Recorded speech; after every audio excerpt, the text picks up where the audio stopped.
নমস্কার, তোমাদের সবাইকে সানা স্মাইল এডুকেশন সেন্টারে স্বাগত জানিয়ে আজকের ক্লাসটি শুরু করছি।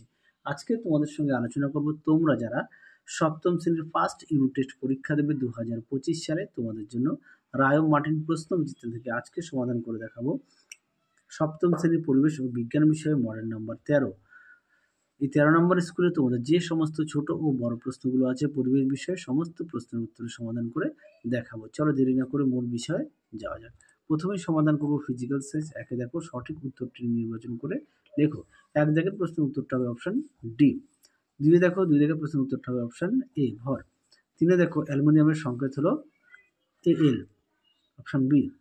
চারে দেখো কঠিন থেকে তরল পরিবর্তনের নাম হলো, উত্তরটা হবে গলন, অপশন বি। পাঁচ দাগের প্রশ্নের উত্তরটা হবে অপশন এ 100 ডিগ্রি সেলসিয়াস। ছয় দাগের দেখো একটা বিক্রিয়া দেওয়া আছে, এটা হবে প্রতিস্থাপন বিক্রিয়া, অপশন ডি। দুই দাগ দেখো শূন্যস্থান পূরণ করো। কোনো পদার্থের বাষ্পীয় অবস্থা থেকে তরলে পরিণত হওয়ার ঘটনাকে বলে ঘনীভূত। দুই দাগ দেখো প্রশ্নের উত্তরটা হবে 17। তিনে দেখো এসআই এককে তাপের একক হচ্ছে জুল। চার দাগ দেখো চার দাগে একটা প্রশ্ন আছে, প্রশ্নটা তোমাকে দেখে নাও, উত্তরটা হবে ধনাত্মক। তিনে দেখো সত্য বা মিথ্যা লেখো।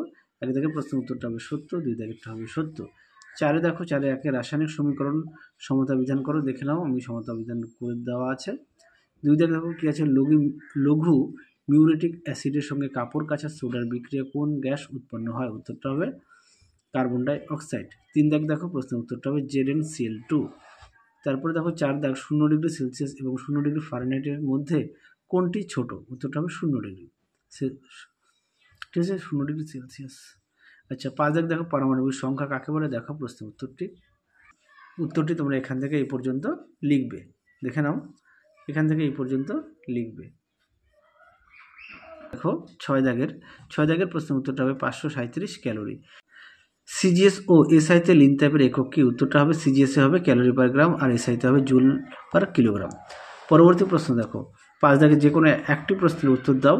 এক দাগে আছে মাটির কলসির জল ঠান্ডা লাগে কেন, দেখো উত্তরটি তোমরা এখান থেকে এই পর্যন্ত লিখবে। তোমাদের পাঠ্য বইতে পেজ নাম্বার হচ্ছে 13, অবশ্যই ভালো করে পড়ে নিয়ে লিখবে। পরবর্তী প্রশ্ন দেখো দুই দাগের প্রশ্নটা একটু দেখে নাও, তোমাদের উত্তরটা দেখাই, দেখে নাও প্রশ্নটি, দেখে নাও তোমাদের উত্তরটা, দেখো অনুরূপ প্রশ্নটা দেখে নাও, এই যে প্রশ্নটি উত্তরটা এবার দেখো, প্রশ্নটা দেখে নাও, এবার তার উত্তরটা দেখো। যাদের বই আছে অবশ্যই বই থেকে পড়বে, যাদের বই নেই তোমরা একটু খাতায় কষ্ট করে লিখে নিও। আর তোমাদের আগের ভিডিওতে সপ্তম শ্রেণীর সাজেশান দেওয়া আছে, তোমরা যারা এখনও দেখোনি আমাদের প্লে লিস্টে গেলে পেয়ে যাবে। পরবর্তী দেখো লাইফ সায়েন্সের সমাধান করবে কি আছে, এক দাগের প্রশ্ন দেখো খাদ্যতন্তু হলো এক প্রকার, উত্তরটা হবে অপশন বি কার্বোহাইড্রেট। দুই দেখো প্রদত্ত কোনটি অভাবে অ্যানিমিয়া হয়, উত্তরটা লিখবে লৌহ, অপশন সি। তিনে দেখো দুধে কোন ভিটামিন থাকে না, উত্তরটা হবে ভিটামিন কে, অপশন ডি। দুই দেখো শূন্যস্থান পূরণ করে যে কোনো দুটি, যে এই ভিটামিনের অভাবে রাতে দেখতে কষ্ট হয়। দুই দেখো চুল ও নখে কেরাটিন প্রোটিন থাকে। তিনে দেখো ক্ষতস্থানে রক্তকে জমাট বাঁধতে সাহায্যকারী খনিজ মৌলটি হলো ক্যালসিয়াম। পরবর্তী দেখো তিন দাগের নিম্নলিখিত প্রশ্নগুলো উত্তর দাও। একে আছে একটি খাদ্য উপাদানের নাম লেখো যেটি থেকে আমরা কোন শক্তি পাই না, উত্তরটা লিখবে ভিটামিন। পরবর্তী প্রশ্ন দেখো দুই দাগের হাড় ও দাঁতের গঠন ঠিক রাখা কোন ভিটামিনের কাজে, উত্তরটা লিখবে ভিটামিন ডি। চারে দেখো নিচের প্রশ্নগুলো উত্তর দাও। একে আছে জীবদেহের জলের দুটি ভূমিকা লেখো, দেখো প্রশ্ন উত্তর, দেখে নাও প্রশ্নের উত্তরটি, এখানে সুন্দর করে পয়েন্ট দেওয়া আছে, তোমরাও পয়েন্ট দিয়ে লিখবে, তাহলে দেখবে নাম্বারটা ভালো আসবে। দেখে নাও এই সেটের শেষ প্রশ্ন দেখো দুই দাগে জীবদেহে প্রোটিনের দুটি ভূমিকা লেখো, দেখো উত্তর।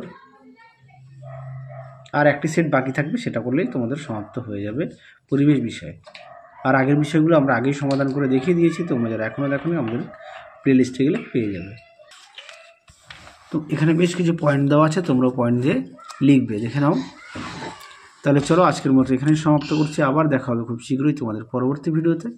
তোমরা সবাই সুস্থ থেকো, ভালো থেকো, আজকের মতো টাটা।